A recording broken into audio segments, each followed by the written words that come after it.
नमस्ते जी। 120वीं श्रव्य कणिका सत्यार्थ प्रकाश स्वाध्याय एवं प्रवचन माला आप सभी धर्म प्रेमी महानुभावों का हृदयपूर्वक स्वागत करता हूं। हम चतुर्थ समोल्लासमी गृहस्थाश्रम प्रकरण में वर्ण व्यवस्था और अलग अलग वर्णों के गुण कर्म स्वभावों की चर्चा कर रहे हैं, जिसमें ब्राह्मण और क्षत्रिय की मनुस्मृति और गीता के श्लोकों के आधार पर महर्षि दयानंद जी की हुई व्याख्या हमने सुनी। अब हम वैश्य के गुण कर्म स्वभाव आपको मनुस्मृति के श्लोक के आधार पर बता रहे हैं। श्लोक है, पशूनां रक्षणं दानम इज्याध्ययनमेव च वणिक्पथं कुसीदं च वैश्यस्य कृषिमेव च। पशु रक्षा, गाय आदि पशुओं का पालन वर्धन करना, दान, विद्या धर्म की वृद्धि करने कराने के लिए धनादि का व्यय करना, इज्या, अग्निहोत्रादि यज्ञों का करना, अध्ययन, वेदादि शास्त्रों का पढ़ना, वणिक पथ, सब प्रकार के व्यापार करना, कुसीद, 1 सैकड़े में 4, 6, 8, 12, 16 व 32 आनों से अधिक ब्याज और मूल से दुगना अर्थात 1 रुपया दिया हो तो 100 वर्ष में भी 2 रुपए से अधिक न लेना और न देना। देखो महर्षि दयानंद जी ने कितनी अच्छी व्यवस्था दी कि जो है ब्याज के पैसे कितने लेने और कितने देने, तो ये भी उन्होंने निर्धारित कर दिया। कृषि माने खेती करना, ये 7 वैश्य के गुण कर्म हैं। शूद्र, एकमेव हि शूद्रस्य प्रभुकर्म समादिशत् एतेषामेव वर्णानां शुश्रूषा मनसूयया। मनुस्मृति, शूद्र को योग्य है कि निंदा, ईर्ष्या, अभिमान आदि दोषों को छोड़ के ब्राह्मण, क्षत्रिय और वैश्यों की सेवा यथावत करना और उसी से अपना जीवन निर्वाह करना, यही एक शूद्र का कर्म और गुण है। गुण कर्म स्वभाव अनुसार वर्ण व्यवस्था से क्या लाभ होते हैं, इस विषय को आगे बता रहे हैं। ये संक्षेप से वर्णों के गुण और कर्म लिखे।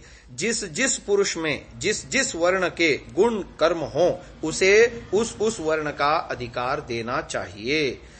ऐसी व्यवस्था रखने से सब मनुष्य उन्नतिशील होते हैं, क्योंकि उत्तम वर्णों को भय होगा कि जो हमारे संतान मूर्खत्वादि दोषयुक्त होंगे तो शूद्र हो जाएंगे, और संतान भी डरते रहेंगे कि जो हम उक्त चाल चलन और विद्यायुक्त न होंगे तो शूद्र होना पड़ेगा, और नीच वर्णों को भी उत्तम वर्णस्थ होने के लिए उत्साह बढ़ेगा।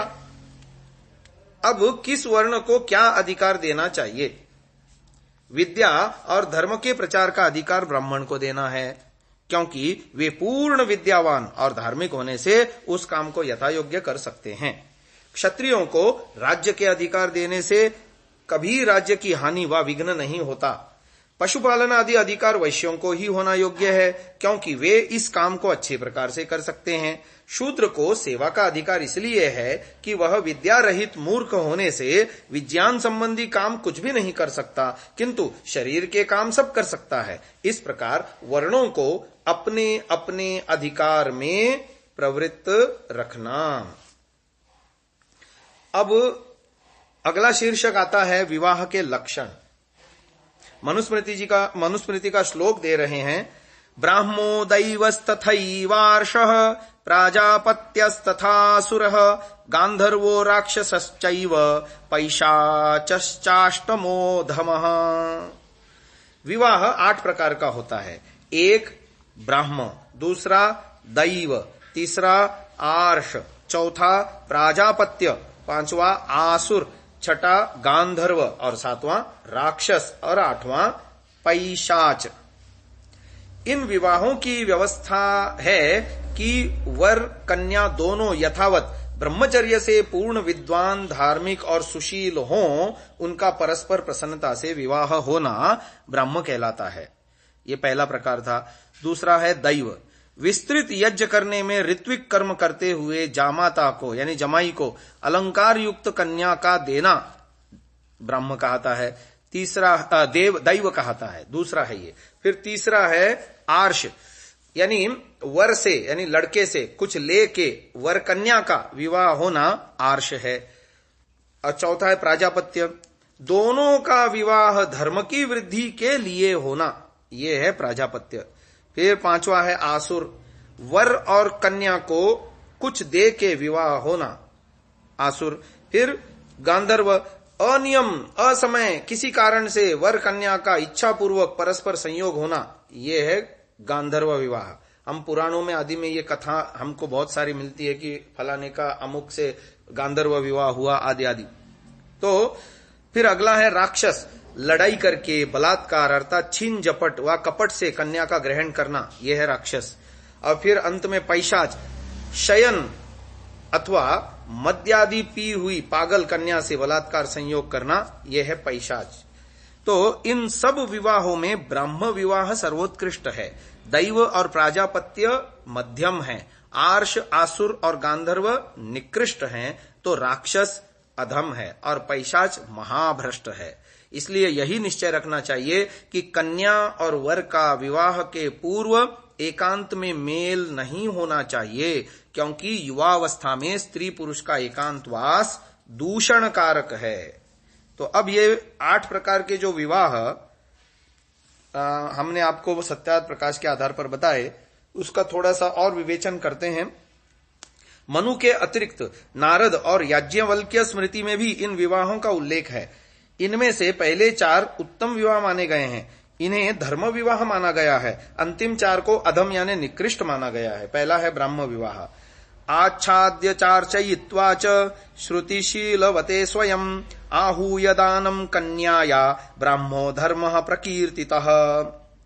तदनुसार कन्या का पिता योग्य सुशील विद्वान युवक को खोजकर उसे अपने घर पर आमंत्रित करता है और धार्मिक संस्कार करके कन्या को उस वर के प्रति अर्पित करता है। यह विवाह में आवश्यक तत्व हैं। माता पिता की स्वीकृति, यथाविधि विवाह संस्कार करना तथा दहेज न देना। मनुस्मृति के अनुसार ब्राह्म विवाह में केवल एक वस्त्र से अलंकृत करके कन्या को देने का अभिप्राय यही हो सकता है कि आजकल की तरह लेने देने का आडंबर न किया जाए। वेदों में पारंगत विद्वानों से अनुमोदित होने के कारण इसका नाम ब्राह्म है। अगला है दैव विवाह। यज्ञे तु वितते सम्यग् ऋत्विजे कर्म कुर्वते अलंकृत्य सुतादानम दैव धर्म प्रचक्षते।